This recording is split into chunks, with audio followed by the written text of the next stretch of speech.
Oi, pessoal! Na aula de hoje, nós veremos as duas últimas classes aspectuais propostas por Wendley, que são as classes dos accomplishments e dos achievements. Para isso, eu vou compartilhar meus slides com vocês e nós daremos início à nossa aula.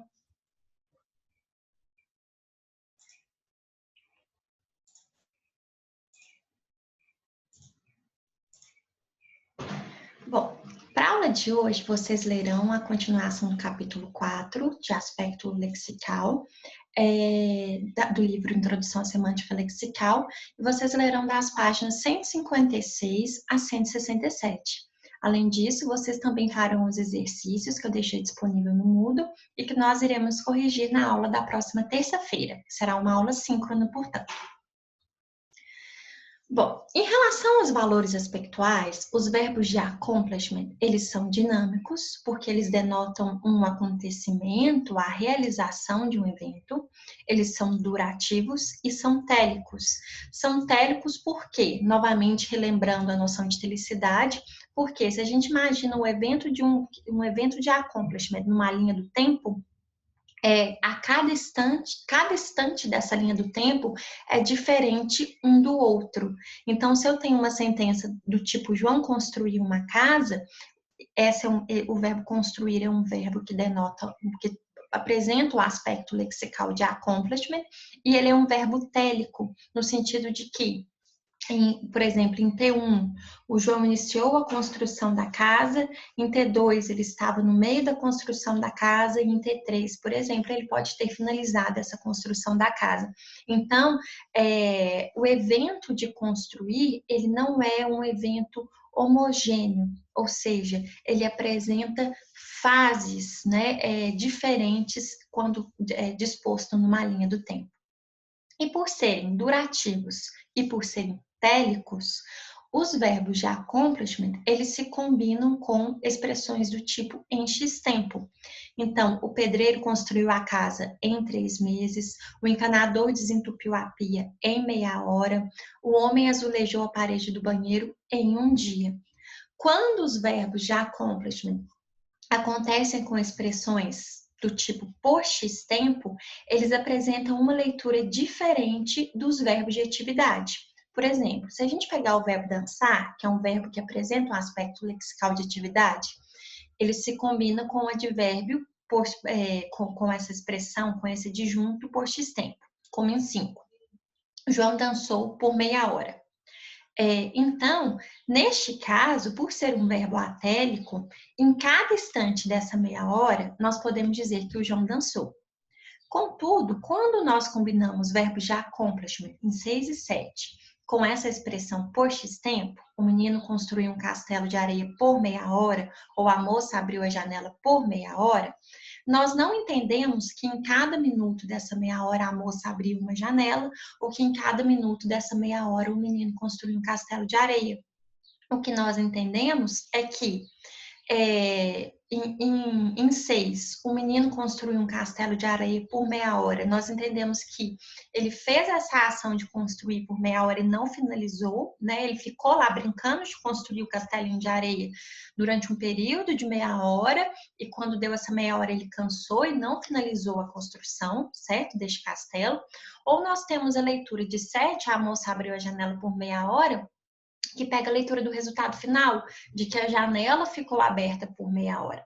Então, embora os verbos de accomplishment possam se combinar com esse adjunto por X tempo, eles apresentam uma leitura diferente dos verbos de atividade quando combinados com esse adjunto. Os verbos de accomplishment, eles são considerados eventos complexos, ou seja, nós temos aqui uma ação, que seria o primeiro subevento, e isso causa um resultado. Então, quando nós temos o verbo construir, por exemplo, isso quer dizer que nós temos a pessoa que faz a ação e essa ação causa o resultado, que seria a coisa ficar construída. E existe um teste com o advérbio quase que mostra exatamente essa complexidade de eventos dos verbos de accomplishment, ou seja, que mostra que os verbos de accomplish possuem 2 subeventos internos. Como que eu faço esse quase? Como que eu faço esse teste? eu pego a sentença com o advérbio quase, e se a sentença ficar ambígua, é porque o verbo é de accomplishment. Então, o menino quase construiu um castelo de areia. Eu tenho duas leituras possíveis para essa sentença. A primeira leitura de que ele pensou em construir, mas nem começou, que seria alguma coisa do tipo: o que o menino quase fez foi construir um castelo de areia. E a segunda leitura de que ele começou a construir, mas não terminou a construção. Então, o que o menino fez foi quase construir um castelo de areia. A mesma coisa com os verbos desentupir e abrir. O homem quase desentupiu a pia. Eu posso ter a ideia de que ele pensou em desentupir, mas nem começou, ou posso ter a ideia de que ele tentou, mas não conseguiu. Então, a ideia de que ele pensou em desentupir, mas nem começou, não fez nada para desentupir, é expressa em 9A. O que o homem quase fez foi desentupir a pia. E a ideia de que ele começou a desentupir, mas não conseguiu, seria AB. O que o homem fez foi quase desentupir a pia. A mesma coisa em 10, a mulher quase abriu a janela da sala. Eu posso pensar que eu posso entender que ela pensou em abrir, mas ela nem decidiu, achou melhor nem começar a abertura da janela. Então, o que a mulher quase fez foi abrir a janela da sala. Ou eu posso pensar que ela fez um movimento para abrir essa janela, mas ela desistiu e não continuou a abrir, não terminou de abrir a janela da sala. Então, que seria a leitura em 10b, o que a mulher fez foi quase abrir a janela da sala.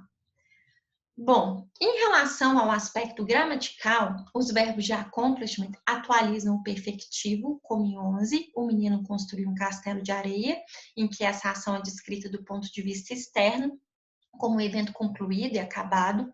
Atualiza um imperfectivo contínuo, como em 12, o menino construía um castelo de areia enquanto a mãe nadava, ou enquanto a irmã nadava, ou o menino estava construindo um castelo de areia, mas eles não atualizam o imperfectivo habitual. A sentença em 13, ela é a gramatical, o menino constrói ou construía um castelo de areia. Essa sentença, ela fica a gramatical, o que evidencia, ou pelo menos estranha, né? O que evidencia a não atualização do aspecto imperfectivo habitual pelos verbos de accomplishment. Em relação aos verbos de achievement, eles são dinâmicos, télicos e pontuais, ou seja, eles não são eventos complexos como o accomplishment.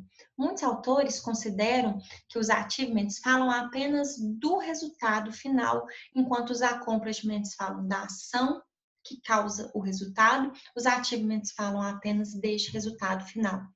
Então, isso fica evidente, né, que os achievements, diferentemente dos accomplishments, não são verbos que denotam eventos complexos, quando a gente aplica o teste do quase. Por quê? Por possuir só um evento que corresponde ao evento do resultado, as sentenças com verbos de achievement, quando combinadas com o advérbio quase, elas não ficam ambíguas.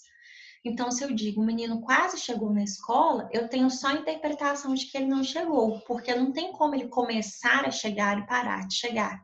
O menino quase morreu, também tenho só a interpretação de que ele não morreu. Não tem como ele começar a morrer e interromper essa ação no meio. O leite quase azedou, a mesma coisa. Só tem a interpretação de que ele não azedou, porque não tem como ele começar a azedar e parar de azedar no meio. Bom, por serem pontuais, os verbos de achievement se combinam bem com a expressão a X tempo, a X horas. Então, o menino chegou na escola às 7 horas, o homem morreu às 15 horas. O problema disso é que alguns verbos de achievement podem apresentar uma duração, deixando de ser pontuais, que é o caso dos verbos azedar, amadurecer e gelar, que são eventos que falam apenas do resultado final, porém, esse resultado final não é pontual, ele é uma espécie de um processozinho, tem uma determinada duração. Então, esse tipo de achievement, eles se combinam com a expressão em X tempo, assim como acontece com os verbos de accomplishment.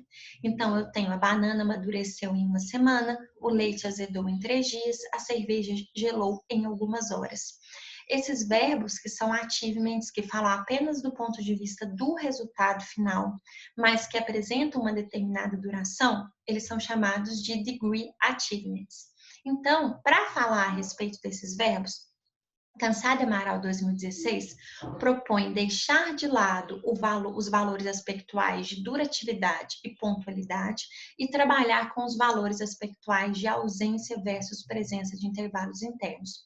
Para as autoras, os achievements durativos, os degree achievements, eles não teriam fases, não teriam intervalos internos, enquanto os demais verbos, como por exemplo os accomplishments e as atividades, eles teriam a presença destes intervalos internos. E para as autoras, a evidência de que os achievements não teriam intervalos internos, enquanto as demais classes teriam intervalos internos, é que os achievements, segundo elas, não podem ser combinados com a expressão parar de, o que evidencia essa ausência de intervalos internos. Como tem um intervalo interno só, esse intervalo interno não poderia ser interrompido. Essa é a ideia das autoras. Então, com o verbo construir, que é um verbo de accomplishment e que possui intervalos internos, que possui fases, a gente pode dizer uma sentença do tipo 22. O João parou de construir a casa, porque como possui mais de uma fase, mais de um intervalo interno, essa construção pode ser interrompida. A mesma coisa com verbos de atividade, tipo João parou de dançar, possui mais de um intervalo interno, então isso poderia ser interrompido. E no caso de azedar, a gente não teria o leite parou de azedar, o que evidencia que isso é um verbo de ativo. Contudo, elas dão outros exemplos no livro que eu discordo da análise delas e eu vou problematizar aqui para vocês. Elas dão o exemplo das sentenças: a banana parou de amadurecer e a cerveja parou de gelar. Segundo elas, essas sentenças seriam agramaticais, porque os verbos amadurecer e gelar são verbos de achievement e na proposta delas possui apenas um intervalo interno, que não pode ser interrompido. Mas, para mim, eu acredito que essas sentenças, a banana parou de amadurecer e a cerveja parou de gelar, são sentenças gramaticais, ou seja, são sentenças boas. Por quê? Parece que tem um processo composto por fases dentro do verbo amadurecer. Amadurecer é um processo que tem as fases do amadurecimento. A mesma coisa gelar. Gelar é um processo que tem essas fases, certo? Para se alcançar o resultado final, que é a coisa ficar gelada. Então, para mim, as sentenças 24 e 25, elas são gramaticais e não agramaticais, como propõem as autoras. Contudo, neste curso, eu não venho propor uma solução, né, para essa proposta delas, e nós vamos deixar esse problema, essa questão no ar, tá certo? Mas, a princípio, a ideia seria de que as sentenças de 23 a 25 seriam agramaticais, de acordo com a proposta das autoras, porque são verbos de achievement que apresentam que não apresentam intervalos internos, que não são constituídos por fases e que, portanto, não podem ser interrompidos.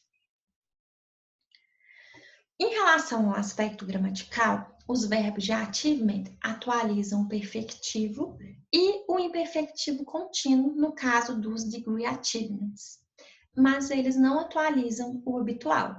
Então, nós temos a banana amadureceu, que é esse aspecto perfectivo.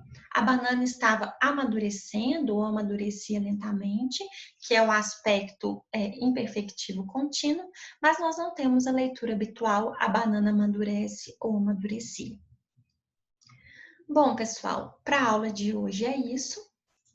Não deixem de fazer os exercícios no Moodle e também não deixem de ler a parte do capítulo que eu enviei para vocês. Um bom final de semana e bons estudos!